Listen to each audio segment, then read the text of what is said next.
এক ওয়াক্ত নামাজ পড়ে না, মুখে নাই দাড়ি, সারাদিন টানে বিড়ি। হে কয় আমি গরম সুন্নি। আবার এটা তুই মুসলমানই হও নাই, সুন্নি ওহাবি তো পড়ে। নামাজ নাই, রোজা নাই, বলে গরম সুন্নি। বেদাতি নিজের সুন্নি দাবি করে। আর জনপুর, বদরপুর, ফুলতুলি, ফুরফুরা এদেরকে কয় গোলাপি ওহাবি। চোরের মার বড় গলা। আর সুন্নত যে বিশ্বাস করে সে উম্মাহ, সুন্নত যে মানে সে সুন্নি। আমাদের দেশে ভেজাল সুন্নি বেশি। এক ওয়াক্ত নামাজ পড়ে না, মুখে নাই দাড়ি, সারাদিন টানে বিড়ি। হে কয় আমি গরম সুন্নি। সে কি? আবার এটা তুই মুসলমানই হও নাই, সুন্নি ওহাবি তো পড়ে। আছে না এই দেশে? একতারা, দোতারা, সেতারা, তাম্বুরা, জাম্বুরা নিয়া গান গায়, বিশ্বাস সুন্নি। আবার এটা সে তো মুসলমানই হয়। কথা বল। আল্লাহর হাবিবের সুন্নত যার ঈমান তার নাম উম্মাহ, সুন্নত যার আমল তার নাম সুন্নি। সুবহানাল্লাহ কইবেন। একটা সুন্নত যার স্বীকার করবে সে কাফের। আর সুন্নতের আমল যার মধ্যে নাই সে সুন্নি হইতে পারে না। নামাজ নাই, রোজা নাই, বলে গরম সুন্নি। সুন্নত যার বিশ্বাস তার নাম উম্মাহ। সুন্নতে যার বিশ্বাস সে উম্মাহ, সুন্নতে যার বিশ্বাস নাই সে উম্মত নয়। সুন্নতে যার আমল সে সুন্নি, সুন্নতের আমল যার নাই সে না সুন্নি না ওহাবি, কিছুই না, না ইহাবি না উহাবি।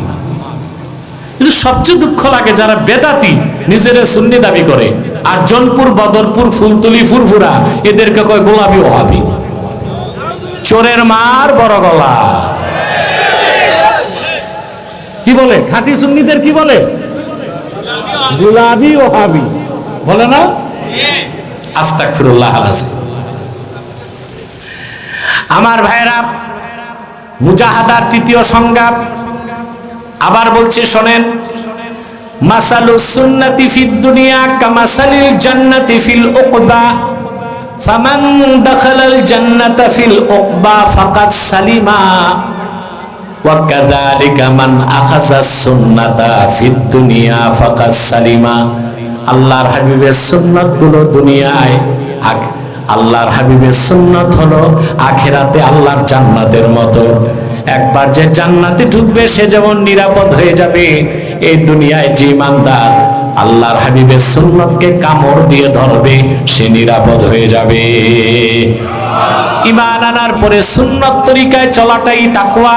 ঈমান আনার পর সুন্নত তরিকায় চলাটাই শ্রেষ্ঠ মুজাহাদা। সুবহানাল্লাহ বলবেন না? এখন সুন্নত বাদ দিয়ে আপনি যত কষ্ট করেন ওটা মুজাহাদা হবে? কথা বলেন। বাংলাদেশে অনেক সুফি দরবেশ আছে, গোশত খায় না, আছে না? খিচুড়ি খায়, তাও লেটকা খিচুড়ি, বুনা খিচুড়ি না। কেন কয় এটা মুজাহাদা? গোশত খাই না। আশ্চর্য কথা। হাদিস, বুখারী শরীফের হাদিস, আল্লাহর হাবিব সাল্লাল্লাহু আলাইহি ওয়াসাল্লাম ইরশাদ করেছেন, খায়রুত তাআমি ফিদ দুনিয়া ওয়াল আখিরাতিল লাহমু। দুনিয়া এবং আখিরাতের সেরা খানা হলো গোশত। তাহলে মাঝে মধ্যে একটু একটু গোশত খাওয়া কি? কথা বলেন। মাঝে মধ্যে গোশত খাওয়া কি সুন্নাত? আবার প্রতিদিন বেশি গোশত খাওয়া বেদাত। একদম গোশত খাওয়া বাদ দেওয়া মুজাহাদা না, বেদাত, সুন্নতের খেলাফ। আবার প্রতিদিন বেশি বেশি গোশত খাওয়া কি? এটাও সুন্নতের খেলাফ, মাকরুহ। এটাও কি? কারণ আপনি একদম গোশত খাবেন না তো দাঁড়ায় নামাজ পড়বেন কেমনে? শক্তি পাবেন কই? কথা বলেন। আবার খুব বেশি গোশত খাবেন তখন তো হার্ট অ্যাটাক করে প্যারালাইজড হয়ে যাবেন, তখন তো শুয়ে নামাজ পড়তে হবে। ঠিকটা ঠিক মতো কইলাম না? তো সুন্নত কি? মাঝে মধ্যে গোশত খাওয়া। কিন্তু একদম গোশত ছাড়া কি মুজাহাদা না রহবানিয়াত? বৈরাগ্যতা। আল্লাহর হাবিবের সুন্নাত মোতাবেক চলার চেয়ে বড় কোনো মুজাহাদা নাই। অনেক সুফি দরবেশ, ওই যে বলছি, বাড়ি আছে 7টা, গাড়ি আছে 3টা, বউ আছে, জুব্বাটা লাগায় 3 মাসে সাবান দেয়, 1 বছরে প্রেস করে না। টুপি যে এটা সেটা হয়ে গেছে, এটা লাগিয়ে ঘুরতেছে। স্যান্ডেল প্লাস্টিকের 7 বার জ্বালাই দিচ্ছে, দেখায় মুজাহাদা। দুনিয়া চিনে না, ওদিক দিয়ে বউ আছে 2টা, গাড়ি 3টা, বাড়ি কটা? 7টা। কেন ভাই? আল্লাহ যদি দেয় তখন কি দামি পোশাক পরা গুনার কাজ না? তখন দামিটা গ্রহণ করা সুন্নাত। কথা বলেন। ইমামে বাগাবী রাহমাতুল্লাহি আলাইহি তাফসীর বাগাবীতে নকল করেছেন, সাহাবী বর্ণনা করেন, সাহাবী রওয়ায়াত করেছেন, ইমাম বাগাবী বর্ণনা করেন তাফসীর মাআলিমুত তানজিলে, খারাজা রাসূলুল্লাহি সাল্লাল্লাহু আলাইহি ওয়াসাল্লাম ইয়াওমান ওয়া আলাইহি জুব্বাউন কিমাতুহু 4000 দিরহাম। সাহাবী বলেন, একদিন আল্লাহর হাবিব মুহাম্মদ মুস্তাফা সাল্লাল্লাহু আলাইহি ওয়াসাল্লাম সাহাবায়ে কেরামের সামনে তাশরিফ নিয়ে আসলেন। আল্লাহর হাবিবের জিসিম মোবারকে যে জুব্বাটা ছিল তার দাম ছিল 1500 বছর আগে 4000 দিরহাম। হাদিসের ব্যাখ্যা আসছে 1500 বছর আগে কোন বাদশা আল্লাহর হাবিব সাল্লাল্লাহু আলাইহি ওয়াসাল্লামের কদমে হাদিয়া পাঠিয়েছিল। আল্লাহর হাবিব সাল্লাল্লাহু আলাইহি ওয়াসাল্লাম 4000 দিরহামের জুব্বাটা পরিধান করেছিলেন। সুন্নাত দেখানোর, উম্মতের জন্য দামি কাপড় পরার জন্য সুন্নতের আমল হয়, সেটা সুন্নাত বানানোর জন্য। সুবহানাল্লাহ বলেন। কারণ আল্লাহর হাবিবের উম্মতে তো বাদশাও থাকবে অনেক। কথা বলেন। আল্লাহ যদি দেন দামি কাপড় পরা কি, আর যখন আল্লাহ দিবেন না সবর করা কি? যখন আল্লাহ দিবেন না তো তালি দিয়ে জুব্বা পরবেন খুশি মনে, কার উপর রাজি থাকবেন? ওটা সুন্নাত। তাহলে নেয়ামত পাওয়ার পর দামি কাপড়, দামি গাড়ি, দামি বাড়ি, দামি পোশাক পাওয়ার পর ছেড়ে দেওয়াটা মুজাহাদা না, সুন্নতের খেলাফ। আর না পেলে সবর করা সুন্নতের আমল। সুবহানাল্লাহ বলবেন। না পেলে সবর করা সুন্নাত, তার মানে মুজাহাদা। আমি বুঝাতে পারছি? তা মুজাহাদার দ্বিতীয় 3টা ব্যাখ্যা দিলাম। কয়টা? 1 ঘন্টা তো পার হয়ে গেছে, আবার মনে করায় দিই। প্রথম মুজাহাদা হচ্ছে আল্লাহর দ্বীনকে সাহায্য করা। কাফের মুশরিক বাতিল যারা তাদেরকে জ্ঞান এবং প্রজ্ঞা দিয়ে পরাজিত করা। 3 নাম্বার হচ্ছে জানমাল নিয়ে আল্লাহর দ্বীনের পথে বেরিয়ে যাওয়া, জালেমদের বিষদ্বার ভেঙে দিতে। মুজাহাদার দ্বিতীয় ব্যাখ্যা নফসের সাথে লড়াই করা। মুজাহাদার চূড়ান্ত ব্যাখ্যা ব্যক্তি জীবন, সমাজ জীবন, রাষ্ট্র জীবন, পরিবার জীবন, সংসার জীবন, শিক্ষা জীবন, সাংস্কৃতিক জীবন, ইবাদত বন্দেগী সব হবে সুন্নত তরিকায়। সুবহানাল্লাহ বলবেন। ওয়াল্লাযীনা জাহাদু ফীনা লানাহদিয়ান্নাহুম সুবুলানা। আল্লাহ বলেন, যারা আমাকে পেতে মুজাহাদা করবে, আমি আল্লাহ আমার কাছে পৌঁছার সব পথ তাদেরকে দেখায় দিব। এই মুজাহাদায় যারা সফল হবে তাদেরই নাম মুহসিন। কি নাম? তাদের আরেক নাম মুখলেস, তাদের আরেক নাম মুখলাস, তাদের আরেক নাম মুত্তাকি। বলেন সুবহানাল্লাহ। তাদের আরেক নাম মুকাররাবুন। এখন মুহসিন হবেন? কথা বলেন। হতে চান? মুহসিন হলে কি পাবেন? দুনিয়ায় 4টা জিনিস পাবেন। কয়টা? আল্লাহর মুহসিন বান্দাকে আল্লাহ দুনিয়াতে দিবেন রাহমাত, নুসরাত, ইজ্জত, কুওয়াত। আখিরাতে দিবেন বিনা আযাবে জান্নাত। সুবহানাল্লাহ। দুনিয়াতে কয়টা জিনিস দিবেন? রাহমাত, নুসরাত, ইজ্জত, কুওয়াত। আখিরাতে দিবেন জান্নাত। সুবহানাল্লাহ। মুহসিন বান্দার ইজ্জত রক্ষা কে করেন? বিপদে সাহায্য কে করেন? কষ্ট থাকলে রহমত কে করেন? শক্তি কে দেন? গুনাহ থেকে কে বাঁচান? জান্নাতে কে ঢুকান? আমি একটা দৃষ্টান্ত দিয়ে আমার আজকের তাফসীর সমাপ্ত করছি ইনশাআল্লাহ। ইউসুফ আলাইহিস সালাম অনেক সুন্দর ছিলেন, ঠিক না? তার সৌন্দর্য দেখে জুলাইখার সঙ্গী সাথীরা আঙ্গুল কেটে ফেলছে। সত্য না? আল্লাহর হাবিব সাল্লাল্লাহু আলাইহি ওয়াসাল্লাম বলেছেন, মেরাজের রাতে আমি 4থা আকাশে ইউসুফকে দেখছি। কদ উতিয়া শাতরাল হুসনে, দুনিয়ার অর্ধেক সৌন্দর্য আল্লাহ তার দান করছে। তো মনে রাখবেন, আল্লাহ তার হাবিব মুহাম্মদ সাল্লাল্লাহু আলাইহি ওয়াসাল্লামকে যে সৌন্দর্য দান করেছেন, জামাল, ওই রকম সৌন্দর্য পূর্বের কোন নবীকে দেন নাই। ইউসুফের সৌন্দর্য দেখে সুলেখার সঙ্গী সাথীরা মোটে আঙ্গুল কেটেছে। আর আমার নূর নবীজির সৌন্দর্য দেখে ১৫০০ বছর আগে আমির, হামজা, খাব্বাব, খোবায়েব তারা গর্দান কেটেছেন।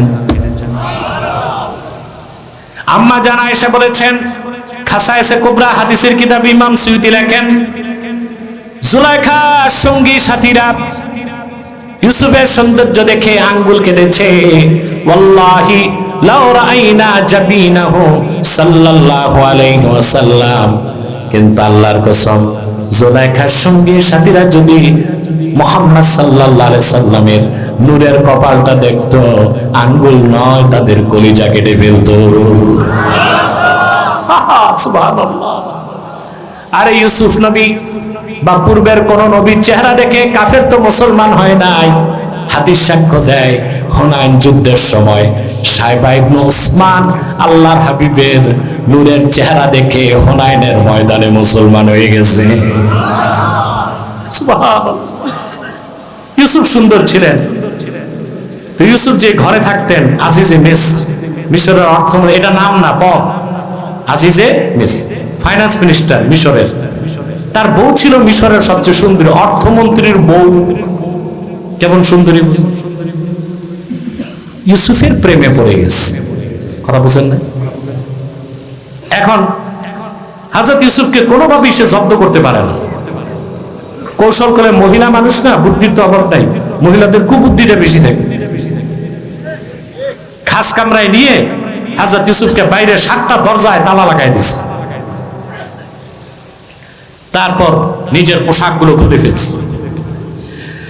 আল্লাহ রাব্বুল আলামিন কোরআন কারীমে বলেন, ওয়ারাওয়াদাতহুল্লাতী হুয়া ফী বাইতিহা আন নাফসিহি ওয়া গাল্লাকাতিল আবওয়াবা ওয়া ক্বালাত হাই তালাক।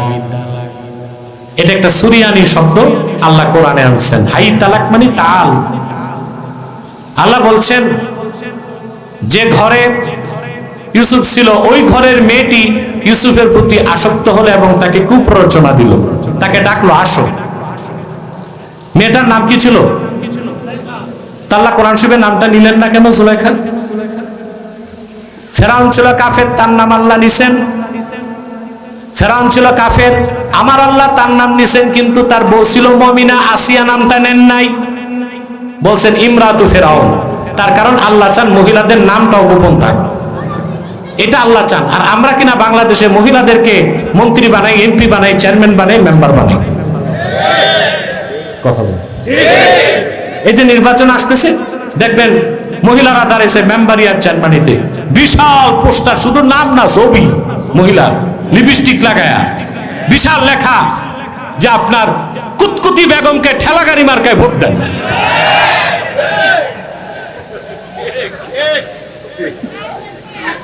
একই মহিলাদের কাজ। কথা বলেন। আমরা একটা গল্প, আমরা একটা ভাব সম্প্রসারণ করছি না বাল্যকালে? বন্যেরা বনে সুন্দর, শিশুরা মাতৃক্রোড়ে। এর পরের লাইনটা কবি আর লেখে নাই, আমি লিখে দিচ্ছি। বন্যেরা বনে সুন্দর, শিশুরা মাতৃক্রোড়ে, সতী সাধ্বী নারীরা স্বামীর গৃহে। একমত? কিন্তু সরকার এটা বইতে আর আনবে না, আমি যে বলছি ওটা কোনো চ্যাটার্জি ব্যানার্জি লেখলে আবার আসবে। বন্যেরা বনসুন্দর, শিশুরা মাতৃক্রোড়ে, সতী সাধ্বী নারীরা স্বামীর গৃহে। ওর পত্রিকায় দেখছি কুমিল্লাতে এক মহিলা মেম্বার গেছে গণসংযোগে, সাথে তো সব পুরুষ। রাতে ফিরার পথে ইরি খেতে তার সর্বনাশ করতেছে পুরুষ সঙ্গীরা। এ তো পাশের আগে বাস, কি দরকার তাই মেম্বারিতে দাঁড়ানোর দরকার আছে? এটা কি মহিলার কাজ? কথা বলে না। আমি জানি না তোমাদের এলাকার মা বোনরা কালকে আবার মিছিল বের করে কিনা, আমি তাদের কল্যাণেই বলেছি, ঠিক না? আল্লাহ মহিলার নাম কি করছেন? গোপন। আল্লাহ বলছেন যে ঘরে ইউসুফ ছিল ওই ঘরের মেয়েটি তার প্রতি আসক্ত হলো, তাকে কুপ্ররোচনা দিল আর বলো আসো। হযরত ইউসুফ বয়স 40 হয় নাই, ভরা যৌবন, রাজমহলের ভিতরে মনোরম পরিবেশে মিশরের সবচেয়ে সুন্দরী নারীটি বসন মুক্ত অবস্থায় তাকে ডাকছে। ইউসুফ কি বাঁচতে পারতো আল্লাহ না বাঁচাইলে? হযরত ইউসুফ বললেন, ক্বালা মাআযাল্লাহি ইন্নাহু রাব্বি আহসানা মাথওয়াই ইন্নাহু লা ইউফলিহুজ জালিমুন। ইউসুফ বলেন, আমি মহান আল্লাহর কাছে তোমার এই কুপ্রস্তাব থেকে পানাহ চাই। আমার সৈয়দ আমাকে এত সুন্দর বসবাসের ব্যবস্থা করে দিচ্ছেন, আমি তার সাথে জুলুম করতে, আমি খেয়ানত করতে পারি না, তুমি তো তার বউ। আমার ভাইরা, এবার আল্লাহ তাআলা কি বলেন, ওয়ালাকাদ হাম্মাত বিহি ওয়া হাম্মা বিহা লাউলা আররা বুরহানা রাব্বি। আল্লাহ পাক বলেন, জুলাইখা প্রচন্ড ইচ্ছা করে ফেললো ইউসুফের সঙ্গে সে তার কামনা পূরণ করবে। এরপরে আল্লাহ বলেন, ইউসুফ যদি তার রবের নিদর্শন না দেখতো, ইউসুফও বিপদে পড়ে যেত। সেও ইচ্ছা করে ফেলতো, তো বাঁচাইছেন কে?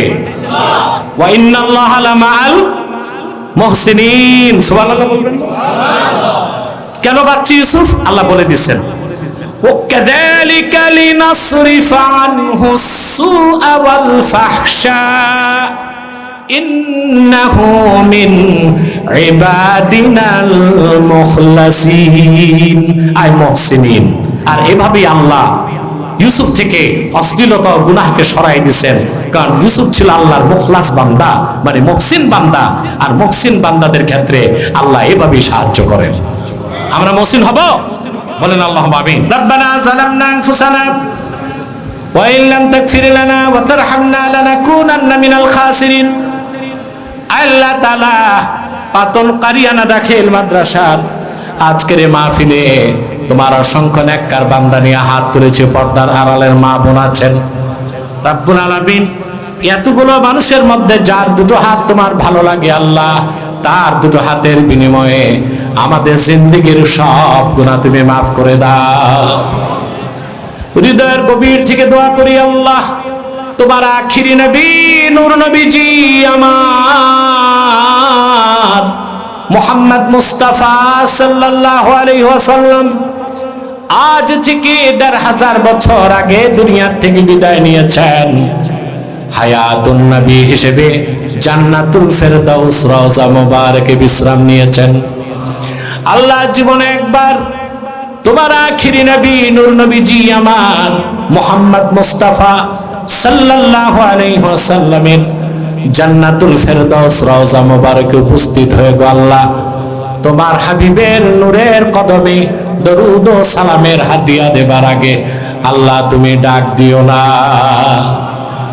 রব্বুল আলামিন, একবার বা একাধিকবার যারা সোনার মদিনায় নূরের মদিনায় যেতে পেরেছি আল্লাহ, জীবনে বারবার তোমার আখিরি নবী নূর নবীজি আমার মুহাম্মদ মুস্তাফা সাল্লাল্লাহু আলাইহি সাল্লামের নূরের শহর মদিনাতুল মুনাওয়ারা জিয়ারতের জন্য আল্লাহ তাদের কপালটা তুমি খুলে দাও।